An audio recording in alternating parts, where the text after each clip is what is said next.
तो दोस्तों, क्योंकि सास भी कभी बहू थी सीरियल के आज के एपिसोड की शुरुआत वहीं से होती है जहां दामिनी तुलसी के हाथ से चाबियां लेकर दोबारा वैष्णवी के हाथ में रख देती है। वो साफ कहती है कि जिम्मेदारी से इतनी आसानी से पीछे नहीं हटते। जब घर की इतनी बड़ी जिम्मेदारी उसे दी गई है तो अब वही इसे निभाएगी। लेकिन तभी तुलसी फिर से वैष्णवी के हाथ से चाबियां ले लेती है और दामिनी से कहती है कि रहने दो, आजकल के बच्चे किसी की बात कहाँ सुनते हैं।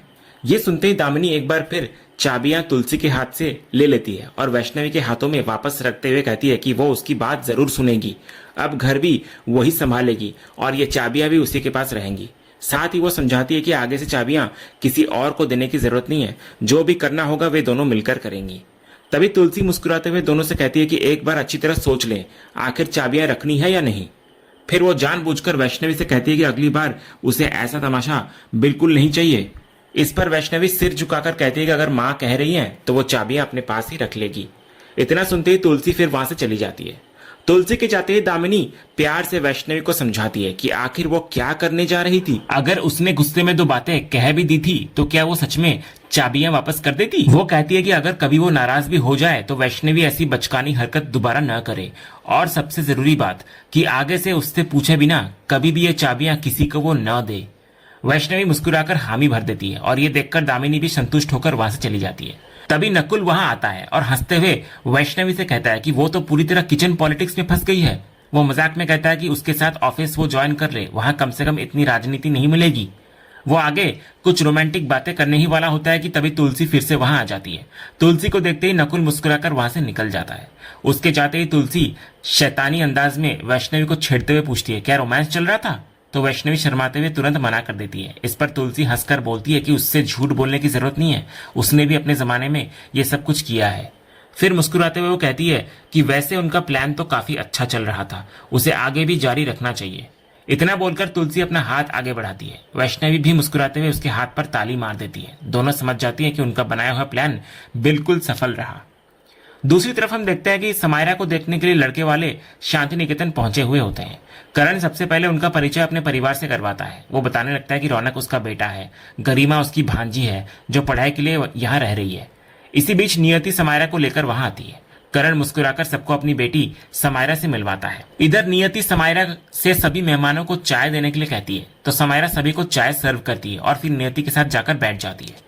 उसी समय मैच मेकर अश्विनी की नजर तुलसी पर पड़ती है। वो मुस्कुराकर कहती है कि लो, समायरा की दादी भी आ गई। फिर वो तुलसी को भी वहीं पर आकर बैठने के लिए बुला लेती है। सबके आग्रह पर तुलसी को भी वहां बैठना पड़ता है। सभी लोग उन्हें जय श्री कृष्ण कहकर नमस्ते करते हैं और लड़के की मां आदर के साथ उन्हें घर की बड़ी होने के नाते बैठने के लिए कहती है। इसके बाद अश्विनी तुलसी का परिचय पटेल परिवार से करवाती है और कहती है कि यही परिवार समायरा का रिश्ता लेकर आया है। लड़के की मां समायरा की तारीफ करते हुए कहती है कि लड़की तो बहुत प्यारी है और उसका नाम भी उतना ही प्यारा है। इसके बाद करण लड़के से उसके काम के बारे में पूछता है कि वो क्या करता है। तो लड़का कहता है कि उसके पिता बड़े बिजनेस डील्स संभालते हैं, जबकि रोजमर्रा का पूरा बिजनेस वही संभालता है। करण उसकी जिम्मेदारी की तारीफ करता है। तभी लड़के की मां गर्व से कहती है कि उनका बेटा बहुत मेहनती है, पूरा बिजनेस उसी की मेहनत से आगे बढ़ रहा है, लेकिन वो कभी इसका श्रेय खुद नहीं लेता, हमेशा अपने पिता को देता है। फिर वो कहती है कि अब वे दोनों चाहते हैं कि बेटे की शादी हो जाए ताकि घर संभालने वाली भी कोई आ जाए। इसी बीच वो लड़का मुस्कुराते हुए कहता है कि उसकी माँ एक शानदार बिजनेस वुमेन है, लेकिन घर और परिवार की जिम्मेदारियों की वजह से कभी बिजनेस ज्वाइन नहीं कर पाई।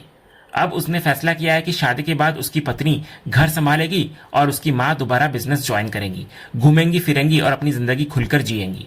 फिर वो करण से पूछता है कि क्या उसकी सोच सही है।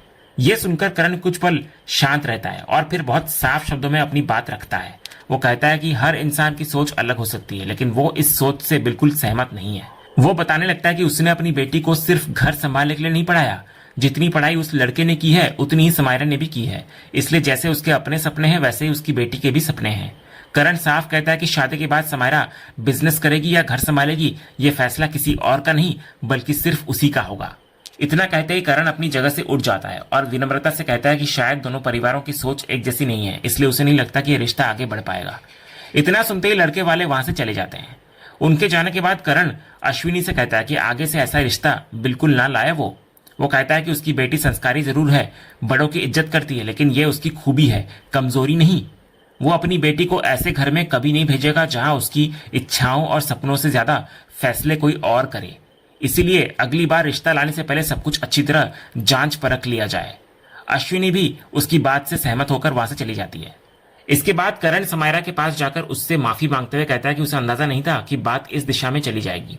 तो समायरा मुस्कुराकर कहती है कोई बात नहीं। फिर वो करण से कहती है कि अगर परमिशन हो तो वो थोड़ी देर अपने कमरे में अकेले रहना चाहती है। करण प्यार से उसको जाने की परमिशन देता है और समझाता है वो इस बात को लेकर ज्यादा न सोचे। साथ ही वो भरोसा दिलाता है कि आगे से ऐसा दोबारा कभी होने नहीं देगा वो। अगले सीन में महाराज जी तुलसी को बोलते हैं कि उन्हें समायरा के लिए बहुत बुरा लग रहा है। उसका पहली बार रिश्ता आया था और वो भी टूट गया। हालांकि उनका मानना है कि करण ने बिल्कुल सही फैसला लिया। जो परिवार शादी से पहले ही लड़की का सम्मान नहीं करता वो शादी के बाद क्या करेगा। इसलिए ऐसी जगह अपनी बेटी की शादी करना सही नहीं होता। तुलसी भी उनकी बात से एग्री करती है, लेकिन एक बात उसको लगातार परेशान कर रही होती है।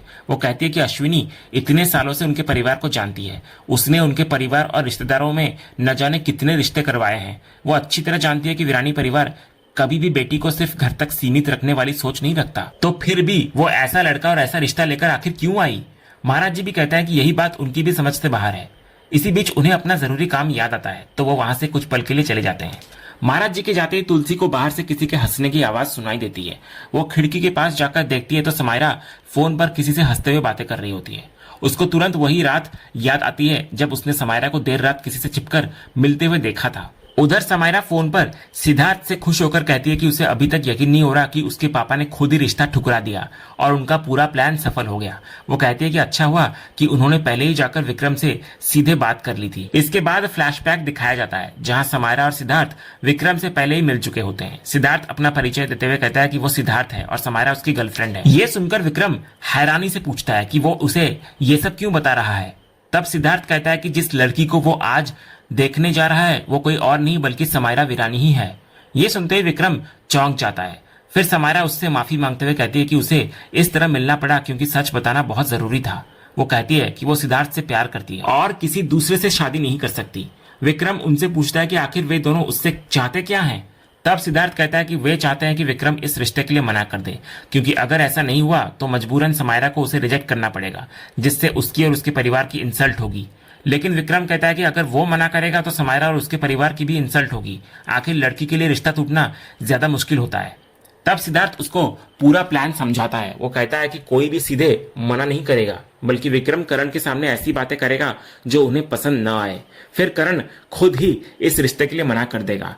इससे किसी का अपमान भी नहीं होगा और दो प्यार करने वाले भी अलग नहीं होंगे। आखिर में वो विक्रम से उनकी इतनी सी हेल्प करने की गुजारिश करता है।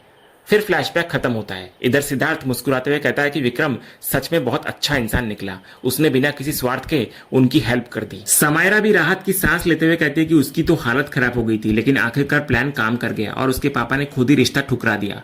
ये सारी बातचीत तुलसी चुपचाप सुन रही होती है। उधर सिद्धार्थ समायरा को उसका वादा याद दिलाता है तो समायरा मुस्कुराकर कहती है कि उसे सब याद है, उसे आज शाम उसकी मॉम से मिलने आना है। सिद्धार्थ पूछता है कि वो आएगी ना, तो समायरा बिना देर किए हाँ कहती है। इसके बाद दोनों एक दूसरे से आई लव यू कहते हैं और फोन रख देते हैं। ये बात भी तुलसी सुन लेती है। वो मन ही मन सोचती है कि उसे पहले से ही शक था कि कुछ न कुछ गड़बड़ जरूर है। अब जाकर पता चला कि समायरा इतना बड़ा खेल खेल रही थी। अगले सीन में सिद्धार्थ समायरा को अपने घर लेकर पहुंचता है। वो डोर बेल बजाता है। समायरा इधर घबराते हुए कहती है कि वो उसके घर तक तो आ गई है, लेकिन अब भी उसे बहुत डर लग रहा है। सिद्धार्थ उसको समझाते हुए कहता है कि आराम से रहो, ये कोई पुलिस स्टेशन नहीं है। उसकी मॉम बहुत प्यारी है और उससे मिलकर वो बहुत खुश होगी। इतने में दरवाजा खुलता है और सामने तृप्ति खड़ी होती है। सिद्धार्थ मुस्कुराते हुए समायरा को आगे लाकर कहता है कि यही वो लड़की है जिससे वो उन्हें मिलवाना चाहता था। लेकिन समायरा को देखते ही तृप्ति हैरान होने का नाटक करती है। वो सिद्धार्थ की तरफ देखकर सख्त लहजे में पूछती है, ये क्या हो रहा है सिद्धार्थ, कैसा मजाक है ये। अगले सीन में हम देखते हैं कि तीनों घर के अंदर बैठे होते हैं। समायरा घबराते हुए तृप्ति से कहती है कि उसने पहले ही सिद्धार्थ को समझाया था कि शायद वो इस रिश्ते को कभी स्वीकार नहीं करेंगी। उसे लगा था कि उनका और सिद्धार्थ का रिश्ता तृप्ति को बिल्कुल पसंद नहीं आएगा। वही सिद्धार्थ भी अपनी मॉम से कहता है कि कुछ तो बोलिए मॉम। वो कहता है कि उसे पता है कि उसने बिना बताए इतना बड़ा फैसला लिया, लेकिन उसे पूरा भरोसा था कि उसकी मॉम उसकी फीलिंग्स जरूर समझेंगी। तो कुछ पल सोचने के बाद तृप्ति मुस्कुराकर कहती है कि जिस दिन से वो सिद्धार्थ की मां बनी है उसी दिन से उसकी जिंदगी का सिर्फ एक ही मकसद रहा है और वो है अपने बेटे की खुशी। वो कहती है भले ही उसने उसको जन्म न दिया हो, लेकिन अपनी पूरी जिंदगी उसी के नाम कर दी है। इसलिए उसके लिए अतीत नहीं बल्कि सिर्फ अपने बेटे की खुशी और उसका प्यार मायने रखता है। ये सुनकर सिद्धार्थ खुशी से अपने मॉम के गले लग जाता है। फिर वो समायरा का हाथ पकड़कर उनके सामने लाता है। तृप्ति समायरा से कहती है कि उसे इस रिश्ते से कोई परेशानी नहीं है, लेकिन वीरानी परिवार इसे कभी आसानी से स्वीकार नहीं करेगा। वो कहती है शादी वाले दिन जिस तरह सबने उसके साथ व्यवहार किया था उससे साफ है कि वे आज भी पुरानी बातें नहीं भूले हैं। इसके बाद तृप्ति समायरा से पूछती है कि क्या वो सच में सिद्धार्थ से प्यार करती है, तो समायरा बिना झिझक कहती है कि अगर वो शादी करेगी तो सिर्फ सिड से ही करेगी। ये सुनकर तृप्ति कहती है कि फिर वो खुद वीरानी परिवार जाकर सबको समझाने की कोशिश करेगी, लेकिन समायरा तुरंत मना कर देती है। वो कहती है कि अपनी फैमिली को वो अच्छी तरह जानती है, बेहतर होगा कि पहले वो खुद उनसे बात करे। समायरा की ये बात सुनकर तृप्ति मुस्कुरा जाती है। वो सिद्धार्थ से कहती है कि उसकी पसंद ने तो उसका दिल ही जीत लिया। समायरा उससे कितना प्यार करती है कि उसके लिए कुछ भी करने को तैयार है। ऐसे में वो दोनों बच्चों का साथ कैसे छोड़ सकती है। इसके बाद तृप्ति अपने हाथ से एक ब्रेसलेट निकालती है और समायरा को पहनाते हुए कहती है कि ये उसकी तरफ से शगुन है। फिर वो प्यार से कहती है कि उसे अपनी होने वाली बहू बहुत पसंद आई है और वो हमेशा उसके साथ खड़ी रहेगी। इतना बोलकर वो समायरा के माथे को प्यार से चूम लेती है। ये देखकर समायरा भी भावुक होकर तृप्ति के गले लग जाती है। इसके बाद सिद्धार्थ और समायरा दोनों तृप्ति के पैर छूते हैं। फिर तृप्ति दोनों के सिर कंधे पर अपने रखकर उन्हें आशीर्वाद देती है और कहती है कि भगवान करे उनकी शादी जल्द से जल्द हो जाए ताकि उसके भी सारे अरमान पूरे हो सके। इसके बाद तृप्ति सिद्धार्थ से कहती है कि अब समायरा को उसके घर छोड़कर आओ। समायरा जाते जाते कहती है कि अब वो चलती है। तब तृप्ति कहती है कि जाती हूं नहीं, आती हूं कहो और बहुत जल्द इस घर की बहू बनकर आना। इसके बाद सिद्धार्थ समायरा को लेकर वहां से निकल जाता है। उनके जाते ही तृप्ति के चेहरे पर एक खतरनाक मुस्कान आ जाती है। उसे अपना ही वो पूल गेम याद आता है जिसमें उसने वीरानी परिवार के हर सदस्य को अपना शिकार बताया था। वो अपने हाथों की तरफ देखती है और मनी मन कहती है कि पहला शिकार तो उसके जाल में फंस चुका है। अब उसको शांति निकेतन में प्रवेश करने का रास्ता भी मिल गया है। आखिर में वो खतरनाक अंदाज में कहती है, गेट रेडी तुलसी मैया, अब आ रही है तृप्ति। इस बार मैं तुम्हें और तुम्हारे वीरानी परिवार को इस तरह बर्बाद करूंगी कि इस जिंदगी में तो क्या, किसी भी जिंदगी में तुम्हें मुक्ति नसीब नहीं होगी। तुम्हारी और तुम्हारे वीरानी परिवार की उल्टी गिनती अब शुरू हो चुकी है। अगले सीन में हम देखते हैं कि करण अकेला बैठा पार्थ की तस्वीर हाथ में लिए उसको निहार रहा होता है। भारी आवाज में वो कहता है, हैप्पी बर्थडे बेटा। इतना कहकर वो तस्वीर पर चढ़ा हुआ हार उतार देता है, उसे बड़े प्यार से साफ करता है और तस्वीर पर जमी धूल को अपने हाथों से पोंछने लगता है। फिर भावुक होकर कहता है कि आज अगर पार्थ जिंदा होता तो 35 साल का हो चुका होता। वो खुद से सवाल करता है कि आखिर आज वो अपने बेटे का जन्मदिन कैसे मनाए। वो कहता है, पार्थ तो हमेशा अपना बर्थडे धूमधाम से मनाना चाहता था। सुबह से ही वो पूरे घर को सिर पर उठा लेता था, बल्कि रात के 12 बजे से ही सबको उठाकर कहता था कि जल्दी उठो, मुझे विश करो, आज मेरा बर्थडे है। इतना बोलते बोलते करण की आंखें भर आती है। फिर वो तस्वीर पर दोबारा हार चढ़ाता है और मुस्कुराने की कोशिश करते हुए कहता है कि पार्थ का बर्थडे उसके फेवरेट पाइनएप्पल केक के बिना कभी पूरा नहीं होता था। तभी वहां रौनक, समायरा और गरिमा हाथ में केक लेकर पहुंचते हैं। करण प्यार से पार्थ की तस्वीर वापस दीवार पर टांग देता है। उधर समायरा केक पर कैंडल्स जलाती है। फिर करण तस्वीर की तरफ देखकर कहता है, देख बेटा, तेरा फेवरेट पाइनएप्पल केक भी आ गया और तेरे भाई बहन भी आ गए हैं। इसके बाद वो तीनों बच्चों से कहता है कि आज भी वैसे ही कैंडल्स बुझाएंगे जैसे पार्थ हर साल किया करता था। अगले ही पल करण, रौनक, समायरा और गरिमा चारों मिलकर कैंडल्स बुझाते हैं और एक साथ पार्थ की तस्वीर की तरफ देखकर कहते हैं, हैप्पी बर्थडे पार्थ। लेकिन जैसे ही करण केक का एक टुकड़ा उठाकर पार्थ की तस्वीर की तरफ बढ़ाता है, उसके हाथ वहीं रुक जाते हैं। अगले ही पल वो खुद को संभाल नहीं पाता और फूट फूट कर रो पड़ता है। उसकी आंखों के सामने वो दर्दनाक पल घूमता है जब उसने अपने हाथों से पार्थ की चिता को अग्नि दी थी। और वहीं दूसरी तरफ ये पूरा दृश्य दूर खड़ी तुलसी भी देख रही होती है और तभी उसकी आंखों के सामने भी अतीत की वही भयावह घटना घूम जाती है जब नंदिनी ने अपने ही हाथों से पार्थ को गोली मार दी थी। और इसी भावुक और दर्द भरे पल के साथ आज का ये एपिसोड यहीं पर खत्म होता है। अब आप हमें कमेंट करके बताइए जरूर कि क्या तृप्ति सच में वीरानी परिवार को बर्बाद कर पाएगी या इस बार भी तुलसी उसका हर प्लान नाकाम कर देगी। अगर आपको हमारी आज की ये अपडेट पसंद आई हो तो वीडियो को लाइक जरूर करें, चैनल सब्सक्राइब कर लें और बेल आइकन दबाना बिल्कुल मत भूलिएगा। मिलते हैं नेक्स्ट वीडियो में, तब तक के लिए धन्यवाद।